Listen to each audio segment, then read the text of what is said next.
our dearly beloved servant, John Cabot, sailed to all parts, regions and coasts of the seas, to whichever isles, countries, in whatsoever part of the world they be, and set up banners. So decreed Henry VII, King of England.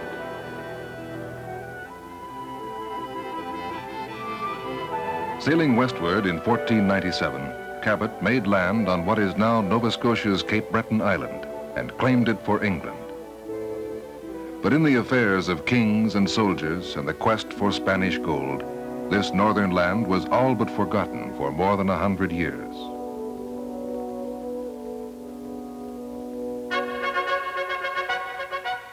Henry IV, by the grace of God, King of France, saw an empire overseas and sent the Sieur de Monts to found a settlement in the new country, Acadia.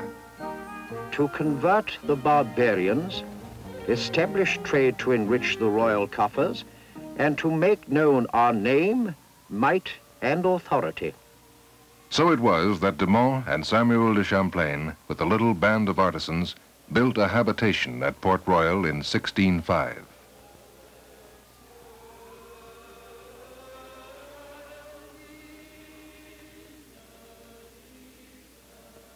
The cold and alien wilderness depressed the spirits of the little company.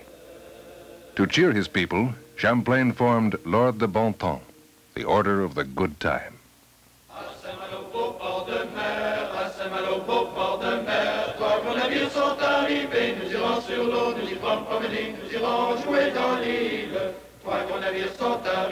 In turn, the 15 leaders of the colony served as master of the day. Each tried to outdo the other in providing sumptuous fare from forest, stream, and sea. From the Chronicle of Les Carbeaux, we ate better than the gourmets of Paris, and at a cheaper rate, too.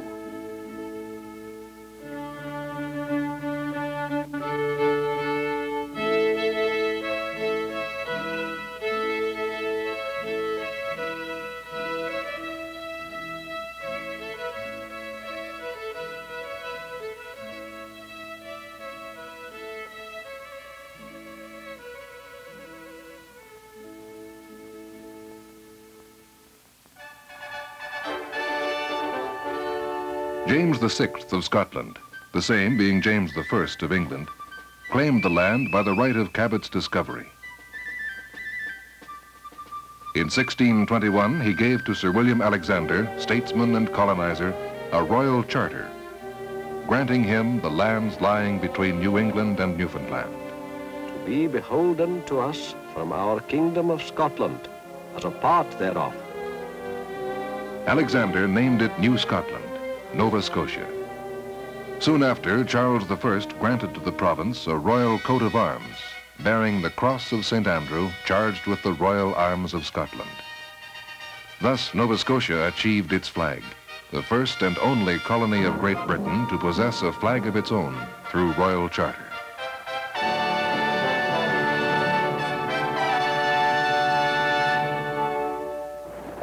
Now, like the tides that traced the coastline, the strengths of the two nations ebbed and flowed. For more than a century, the kings of France and England vied for the territory. The English persisted in their claim by right of discovery. But it was the French who settled the country, their sons and grandsons steadily clearing the lands along the bays and rivers. The long struggle centered on Port Royal. Finally, under Queen Anne of England, a great attack was ordered. The French fortress fell to the British in 1710 and became Fort Anne. Thus, the British Jack replaced the fleur-de-lis. Except on Cape Breton Island, which remained to the French. Louis XIV, King of France, was roused to action. On Cape Breton Island, l'Île Royale, he began construction of the fortress city Louisbourg. In size, it soon surpassed the other great French stronghold at Quebec. The fortress proved so costly that his successor, Louis XV, looking out his castle window in Paris, remarked, "I expect to see its walls rising above the horizon." Louisburg became a leading port where commerce flourished, a threat to New England trade. As a fortress, it was thought to be impregnable, but in a surprise attack in 1745, a force of New England provincials, supported by a squadron of the Royal Navy, took the mighty fortress. However, like a king's pawn, it was ceded back to France.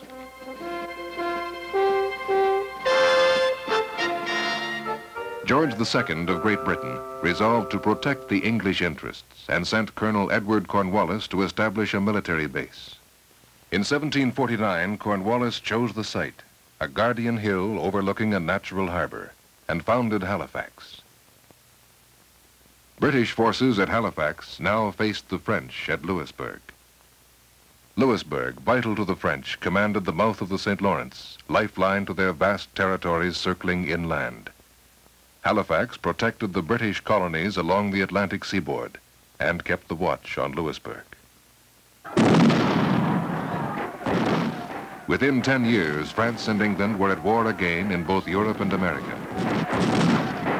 British military and naval forces fell upon Fortress Louisburg and left it in ruins. The long struggle was over.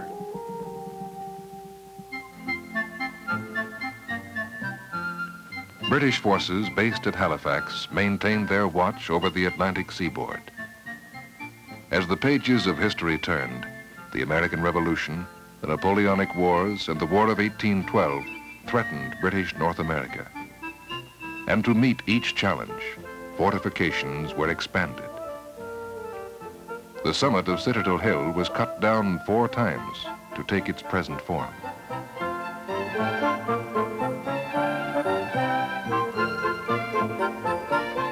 The citadel never had to resist an invasion, nor to fire a gun in anger. It served its purpose in merely existing.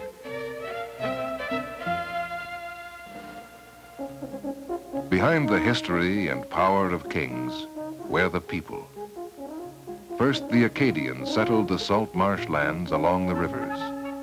Mile by mile, they built the dikes and tilled their soil. They planted the first apple trees. But when they refused to swear allegiance to the English king, they were ordered from their lands, gathered in their little church at Grand Pre, and sent away. Their fertile fields lay empty.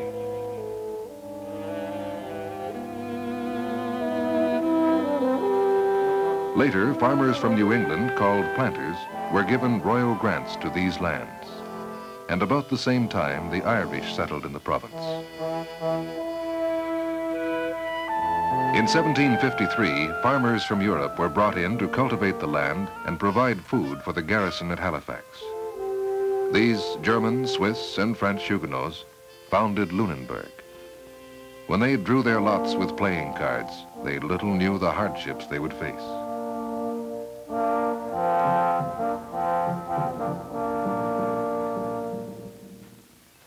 In 1773, after an epic voyage, the ship Hector anchored in Pictou Harbor, bringing the first of hundreds of Scottish Highlanders.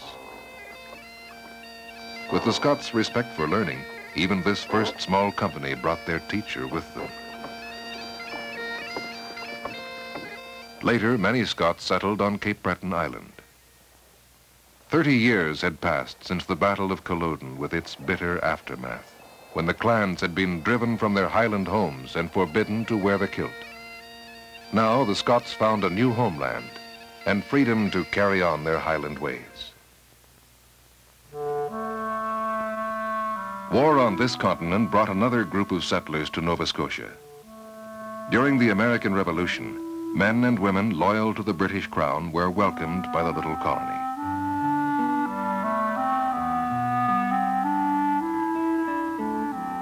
These loyalists started coming in 1783 and founded Shelburne. Lots were laid out that same year, and 10,000 residents made it then the largest town in British North America.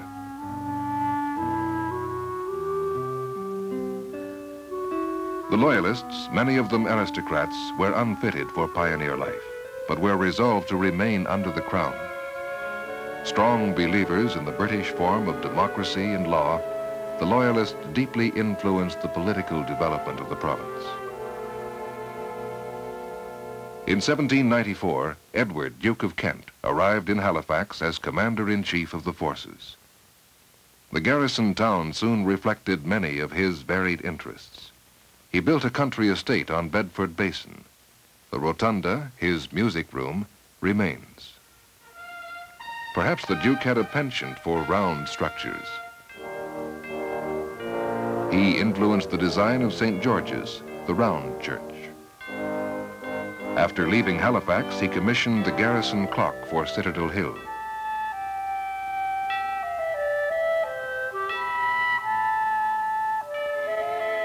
Edward was a dedicated soldier, and his first concern was the defensive strength of Halifax. He reconstructed the town's fortifications, remnants of which still rim the harbor. One of his 5 Martello towers, the latest military development at the time, now stands, a lonely sentinel in Point Pleasant Park.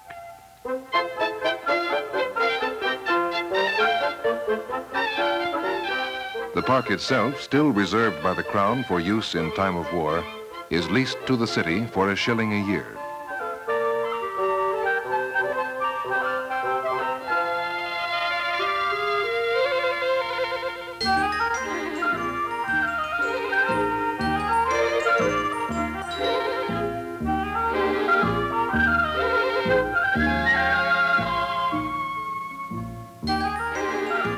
Life in Halifax is enjoyed against a background rich in history. On the northwest arm of the harbor, a tower commemorates the first General Assembly in Canada. It was called in Nova Scotia in 1758. This was the beginning for Canada of the traditional British form of representative government. Province House is the oldest provincial legislative building still in use in Canada. Within its Georgian walls, many historic events have taken place. The Red Chamber was first used in 1819, and the upper house continued to meet in this stately room until it voted itself out of power in 1928. Said Charles Dickens, who once made a visit during the opening of the legislature, "It is like looking at Westminster through the wrong end of a telescope."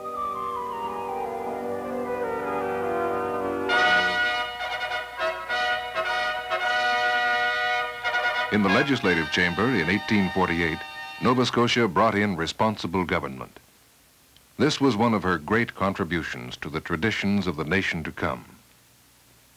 In this room, too, fierce debates took place on the union of Britain's colonies in North America. In the face of intense opposition, Dr. Charles Tupper saw Nova Scotia as the front of a mighty colony made great through unity. No man can look upon Halifax and its environs, its harbor and its citadel, and say it was made for this province alone. In 1867, Tupper led Nova Scotia into Confederation.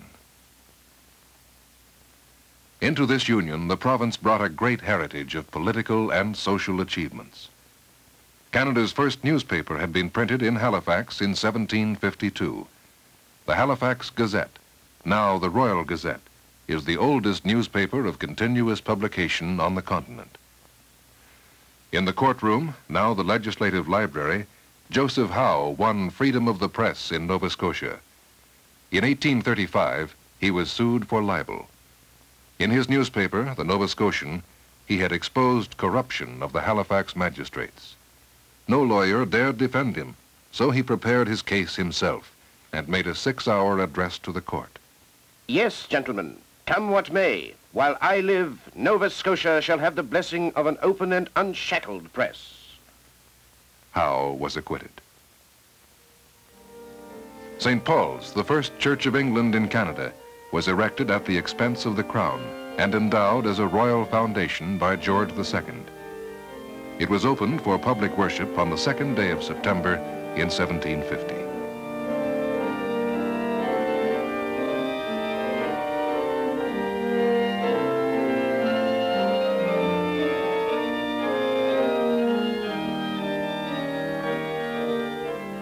The sons of many of the church's members went to King's Collegiate School in the town of Windsor.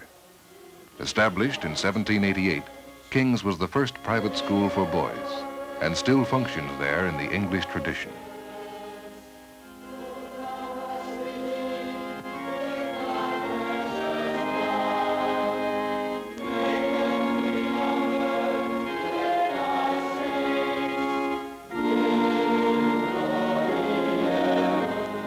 On this same campus, King's College was founded a year later. Now situated on the campus of Dalhousie University in Halifax, it is the oldest university in Canada. Nova Scotia took the lead in free school legislation too. In 1864, an act passed by Tupper made education the right of every child. Deep respect for learning is traditional in this province, a tradition maintained through leadership in various fields of education. Halifax has earned the title Warden of the Honor of the North. His Majesty's Naval Yard, the first royal dockyard in British North America, was established in 1759. One of the officers stationed there was Captain James Cook, the famous navigator and explorer. A center of defense, the harbor has been the marshalling point for the great convoys of 2 world wars. For king and country, men and resources moved through this gateway.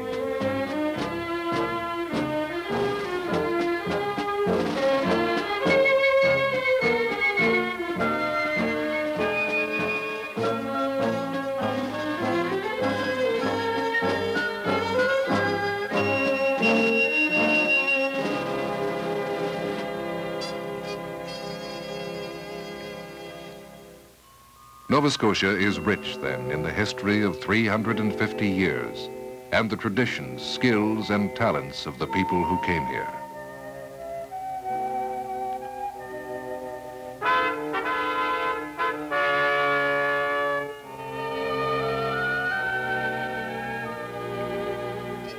Many Acadians returned to this land they knew and loved. They have kept their language and their customs.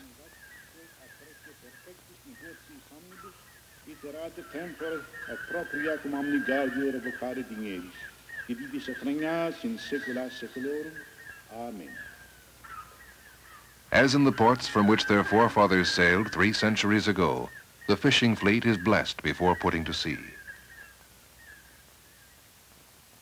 The planters from New England have helped to develop the rich Annapolis Valley into a modern agricultural area that produces for homeland and for world neighbors.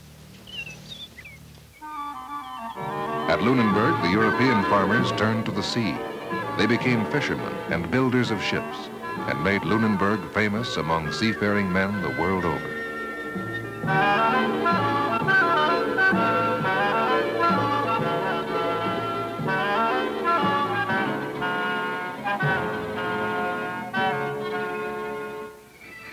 The Highlanders, who gave real meaning to the name New Scotland, found opportunities in many vocations and stamped their character upon the province. Nova Scotia's strength has always been its people. All these, with the many who have come more recently from near and far, are developing the province's resources and industries and enriching the professions. Although Nova Scotia is one of Canada's smallest provinces, its history, its political and social achievements have helped to shape the nation.